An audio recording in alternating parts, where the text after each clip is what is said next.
dikirim ke satu tempat.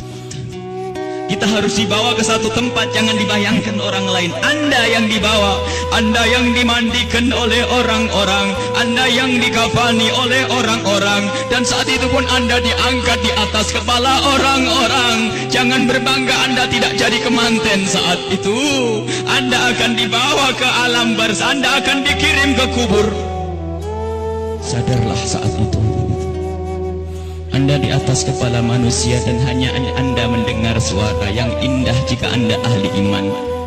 Orang yang bersama kita mengucapkan kalimat indah, La ilaha illallah, La ilaha illallah, La ilaha illallah, La ilaha illallah, La ilaha illallah. Ketahuilah, jika ahli iman yang dibawa di atas kepala manusia mendengar la ilaha illallah, terhibur hatinya dan alangkah bahagianya. Akan tetapi jika dia bukan ahli iman, dia akan menyesal, kenapa aku tidak bisa mengucapkan la ilaha illallah di hatiku.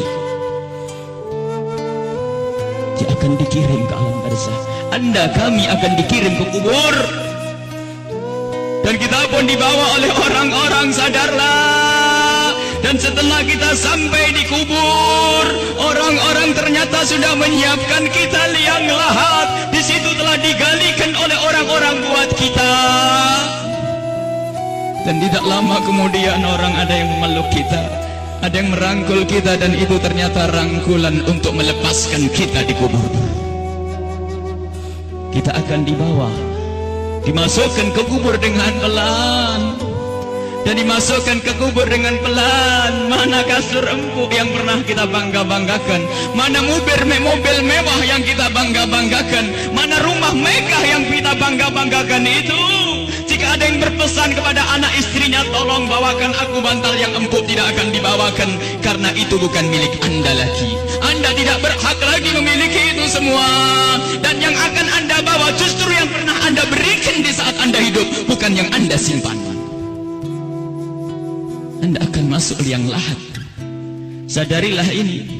Anda akan masuk liang lahat. Dan wajah yang di saat Anda dicaci orang marah, di saat Anda diejek orang marah karena Anda merasa dihinakan, ketahuilah wajah yang Anda sombongkan saat itu ternyata harus ditarik kainnya dan ditempelkan ke bumi, tanah asal kita. Ditempelkan kita ke bumi. Dan setelah itu pelan ada orang yang menabur di atas kepala kita dengan debu, 1 kali, 2 kali, 3 kali, dan setelah kita 3 kali bukan taburan, tapi akan ditumpahkan air tanah di atas kepala kita, ditumpahkan tanah dan ditumpahkan tanah, sehingga yang kita ketemukan adalah gelap gulita di alam kubur. Seperti yang disabdakan oleh Nabi Muhammad, sungguh saat itu orang di dalam kubur bisa mendengar terompah kaki orang yang berjalan di atas kepalanya. Dan saat itu pun Anda, kami mendengar orang-orang berjalan. Anda dan kami mendengar orang yang melangkah semakin lama semakin jauh. Dan ternyata hanya tinggal beberapa orang, itu anak-anak kita, itu istri kita, itu suami kita. Dan mereka pun ternyata tidak mau bertahan lebih dari setengah jam. Setelah itu pun mereka melangkahkan kaki, dan suara kaki itu semakin jauh. Dan ketahuilah, saat inilah kita memetik amal perbuatan kita di dunia. Saat inilah kita akan merasakan apa yang pernah kita tanam waktu kita hidup di dunia. Anda ahli salat, Anda ahli ibadah. Ketahuilah, sebelum kedatangan malaikat mungkar nakir, ternyata Anda banyak yang menziarahi Anda, banyak yang datang. Ada yang mengucapkan salam, Assalamualaikum. Anda menjawab, Waalaikumsalam, siapa engkau? Suara itu menjawab, aku adalah solat malammu dulu. Ada lagi yang datang mengucapkan salam, Assalamualaikum. Lalu Anda menjawab, Waalaikumsalam, siapa engkau? Aku adalah sedekahmu dulu. Assalamualaikum. Lalu Anda menjawab, Waalaikumsalam, siapa engkau? Dia menjawab bahasanya, aku adalah kemaksiatan yang pernah engkau tinggal. Aku adalah baktimu kepada orang tuamu. Aku, amal-amal soleh ternyata pada berdatangan. Amal-amal soleh berdatangan menemani Anda. bersama Anda saat itu. Dan ketahuilah, Anda tidak akan gentar dan tidak akan takut di saat berhadapan dengan makhluk Allah yang bernama malaikat Munkar dan Nakir. Anda tidak takut lagi saat itu karena Anda ditemani amal-amal baik. Maka di saat malaikat Munkar Nakir datang, Anda pun tidak bergetar, Anda pun tidak gentar, Anda tidak takut. Dan saat itu malaikat pun menampilkan sesuatu yang indah. Karena apa? Melihat orang ini ditemani oleh hal-hal yang baik, sehingga ia pun mengucapkan salam dengan syahdu, mengucapkan salam dengan penuh keindahan, lalu berkata, Man Rabbuk wa man nabiyuk, dan begitu seterusnya. Anda, kami akan ditanya siapa Tuhanmu, siapa nabimu. Karena di hati Anda ada iman, hati Anda ada cinta kepada Allah dan Rasulnya, di hati Anda ada cinta kepada ulama-ulama Allah. Maka sesungguhnya saat itu Lindah Anda akan mengucap begitu mudah, Anda akan menjawab dan menjawab dan menjawab. Dan setelah selesai pertanyaan ini, dan inilah akhir daripada ujian kita dari alam dunia menuju alam barzah. Di alam barzah adalah alam perpindahan dari alam dunia ke alam akhirat nanti. Maka ini adalah alam akhir ujian, dan setelah itu kalau lulus mendapatkan surga, kalau tidak lulus dia mendapatkan siksa. Setelah malaikat bertanya dan lulus, Anda ditanya, dipanggil malaikat rahmat, malaikat pemberi nikmat. Wahai malaikat pemberi nikmat, ini adalah hamba yang soleh, bawalah ini ke surga dan beri nikmat sampai dibangkitkan nanti. Akan tapi sadarlah, di samping sana, di kubur yang satu sana, ada di samping kita ada kubur, di samping Anda ada kubur.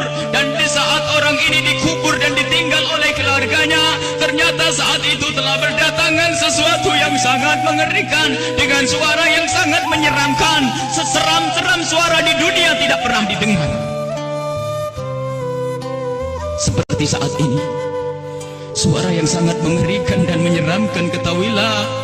Lalu orang ini bertanya, siapa engkau? Suaramu sungguh mengerikan. Suara itu menjawab, aku adalah zina yang pernah engkau lakukan dulu. Suara lebih seram lagi, lalu orang ini bertanya, siapa engkau? Aku adalah tali persaudaraan yang pernah engkau putus dulu. Siapa engkau? Aku adalah salat yang pernah engkau tinggal. Siapa engkau? Aku adalah durhakaku kepada suamiku. Siapa engkau? Aku adalah tempelengan kepada istrimu. Siapa engkau? Aku adalah dusta, dan seterusnya dan seterusnya. Kalau orang ahli maksiat sungguh saat itu ditemani oleh amal-amal jeleknya, dan saat itu sudah takut dan takut dan takut sebelum kedatangan malaikat Munkar Nakir. Semoga Allah menjaga kita dari didatangi oleh amal-amal jelek. Akan tapi kita semua punya amal jelek. Ya Allah, ampuni dosa kami. Jangan sampai ini semua hadir di saat itu. Ya Allah, ya Allah. Kemudian malaikat Munkar Nakir datang. Bagaimana ya kalau ini kita? Malaikat Munkar Nakir datang dan bertanya. Rupanya orang yang sudah ketakutan ini melihat malaikat semakin takut, sehingga ditanya tidak bisa berucap sepatah kata pun, tidak bisa mengucapkan apa-apa. Dan saat itu malaikat memukul, menyiksanya. Dan ketahuilah, pukulan malaikat ini seperti yang disebutkan dalam satu hadis, jika dipukulkan ke dunia, maka dunia ini akan hancur dan isinya. Dipukulkan kepada kita kalau kita ahli maksiat, dipukulkan kepada siapapun yang ahli maksiat. Dan saat itu, setelah selesai diuji dan ditanya, maka malaikat ini berkata kepada malaikat penyiksa, wahai malaikat pemberi siksa, ini hamba Allah yang bermaksiat, siksalah dia hingga nanti dibangkitkan. Ini yang harus senantiasa kita hadirkan. Kenapa Rasulullah pernah memerintahkan, aktsiru min dzikri hadzimil ladzat, sering banyaklah menyebut kematian, agar kita sadar bahwasanya kita juga akan mati, lalu mempersiapkan kematian ini. Al-kayyisu man dana nafsahu lima ba'dal maut, orang cerdas itu yang mempersiapkan untuk kehidupan setelah mati. Seorang sahabat bertanya kepada Nabi Muhammad, ya Rasulullah, ayyun nasi akyas, orang apa yang paling cerdas ya Rasulullah? Dijawab, aktaruhum lil mauti dzikra, yang paling sering menyebut kematian, yang paling sering mengingat kematian. Wa ahsanuhum lima ba'dahu istidada, yang paling banyak untuk mempersiapkan setelah kematian itu adalah orang-orang cerdas. Dan ketahuilah, siapapun yang selalu ingat kematian itu akan semakin indah tingkah lakunya. Jangan dianggap kalau ingat kematian orang ini akan cemberut. Jangan dianggap kalau orang kematian dia akan selalu muram. Tidak. Orang yang selalu keingat kematian akan semakin indah di dalam berinteraksi dengan sesama. Dia tahu bahasanya senyum kepada istri itu pahala, maka dia akan sering senyum. Dia tahu bahasanya menghargai suami adalah pahala, maka dia akan menghargai suami. Dia ngerti bahasanya tegur sapa, sopan santun, saling kasih dan cinta kepada tetangga itu menghadirkan pahala, maka dia akan bersopan santun dan bersaling kasih. Maka orang yang sering mengingat kematian itu akan menjadikan dia semakin baik di dalam kehidupan ini. Kalau ternyata ada orang mulutnya tajam, tangannya suka mukul orang, yakinlah bahwa dia lupa bahasanya dia akan mati, atau ingat mati tapi tidak sadar bahasanya itu semua akan dituntut setelah kematian. Maka mari kita mengingat kematian agar hidup kita semakin indah di dunia ini. Semua yang kita lakukan di dunia ini akan kita petik buahnya di akhirat. Udhkuru aktiru min dzikri hadimil ladzat. Hadis yang diriwayatkan oleh Imam Tirmidzi dan Ibnu Hibban. Bahasanya, perbanyaklah engkau menyebut kematian. Bahkan banyak sekali Rasulullah memerintahkan satu amalan tujuannya agar mengingat kematian, termasuk ziarah kubur. Fa innaha tudzakirukumul maut, karena ziarah kubur itu mengingatkan orang-orang yang mengingatkan kita kepada kematian. Menyebut orang yang telah mendahului kita dalam iman, mengingatkan kita kepada kematian. Membaca manaqibnya orang-orang saleh itu juga mengantarkan kita agar ingat kematian. Bisakah kita menyusul kepada Imam Syekh Abdul Qadir Al-Jailani? Bisakah kita bisa menyusul Syekh Al-Imam Al-Haddad? Bisakah kita menyusul Sayyidina Al-Baqi Al-Muqaddam dan seterusnya? Ingatlah kematian. Bahkan sampai di saat hendak tidur Rasulullah selalu mengingatkan, hendak tidur ingatlah mati, hendak tidur ingatlah mati. Sehingga disunnahkan kalau orang hendak tidur menghadap ke kiblat sebisa mungkin, lalu meletakkan pipinya di atas telapak kanannya sebisa mungkin. Kalau tidak dibalik, yang penting menghadap kiblat. Dan saat itu jangan lupa untuk membaca zikir, membaca subhanallah seperti yang diajarkan oleh Rasulullah kepada Sayyidat Fatimah Az-Zahra, membaca subhanallah 33 kali, alhamdulillah 33 kali, Allahu Akbar 33 kali, dan membaca doa-doa yang lainnya hingga mata ini tertutup, tertidur dalam keadaan berzikir. Ketahuilah orang yang tertidur dalam keadaan berzikir, jika ia dibangunkan kembali oleh Allah sepanjang ia tidur, ia mendapatkan nilai pahala. Dan di saat tidak dibangunkan kembali, jika tidak dibangunkan kembali oleh Allah, maka ketahuilah saat itu dia mati dengan husnul khatimah. Husnul khatimah, mati dalam keadaan iman. Maka dari itu, ayo kalau hendak tidur persiapkan untuk mati, karena kita tidak tahu bisa bangun kembali atau tidak kita di saat kita tidur.